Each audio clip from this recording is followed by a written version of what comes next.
কেউ রাতভর রাস্তায় বসে, কেউ টানা 7 দিন ধরে ধর্নায়, কেউ আবার সুবিচারের দাবিতে সিজিও কমপ্লেক্সের বাইরে বিক্ষোভ দেখালো। আরজিকর কাণ্ডের প্রতিবাদে ঝাঁঝ বাড়াচ্ছে বিরোধীরা। আরজিকরে খুন ধর্ষণ কাণ্ডে সিবিআই তদন্ত কতদূর এগোলো? তদন্তে অগ্রগতি কোথায়? এই প্রশ্ন তুলে বুধবার একাডেমির সামনে থেকে মিছিল করে নিজাম প্যালেস পর্যন্ত যায় কংগ্রেস।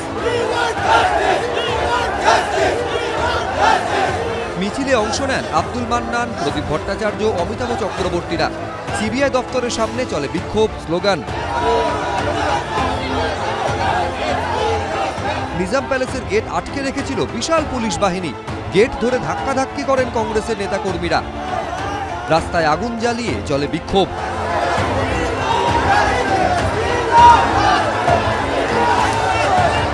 গত 12 বছর ধরে আমরা দেখতে পাচ্ছি নারী নির্যাতন হোক, চিটফান্ড হোক, একটা ক্ষেত্রে সিবিআই পজিটিভ কিছু করতে পারে না।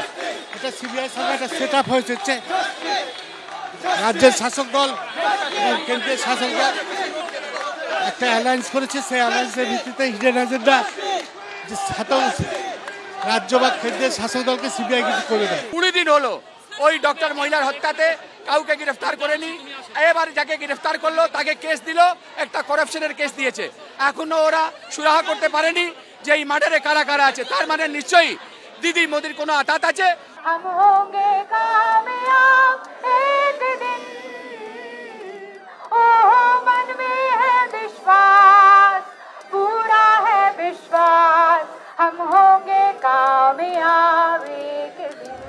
এদিকে মঙ্গলবার রাত থেকে শ্যামবাজারে টানা ধর্ণা চালিয়ে যাচ্ছে সিপিএম এর ছাত্র যুব সংগঠন এসএফআই ডিওয়াইএফআই।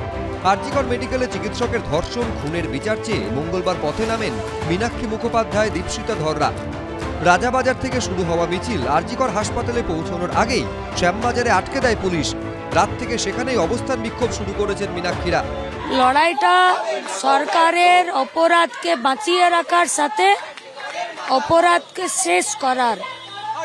তাহলে শাসক যতদিন নিজেদের অটোক্রেসিতে টিকে থাকবে, পশ্চিমবঙ্গের এই লড়াই ততদিন শাসকের আধিপত্যবাদের বিরুদ্ধে চলবে। বিচার চাই, সঠিক বিচার চাই, আই ওয়াশ চাই না। যদি এটা হয় যে আমাদের মুখ্যমন্ত্রী সব জানেন, তাহলে সেটা আমাদের লজ্জা যে এই মানুষটি আমাদের মুখ্যমন্ত্রী। আর যদি এটাই সত্যি হয় যে আমাদের মুখ্যমন্ত্রী কিছু জানেন না, তাহলে বলবো সেটা মুখ্যমন্ত্রীর লজ্জা যে তিনি এই চেয়ারটার জায়গার যে দাম সেটা দিতে পারেননি।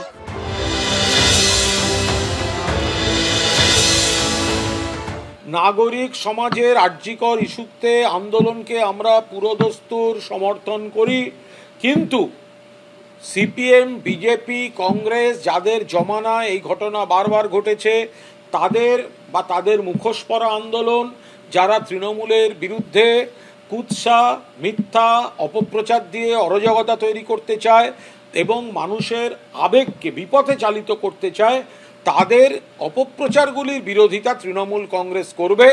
আরজিকর কাণ্ডের প্রতিবাদে টানা 7 দিন ধরে ধর্মতলার ওয়াই চ্যানেলে ধর্ণা অবস্থান চালিয়ে যাচ্ছে বিজেপি।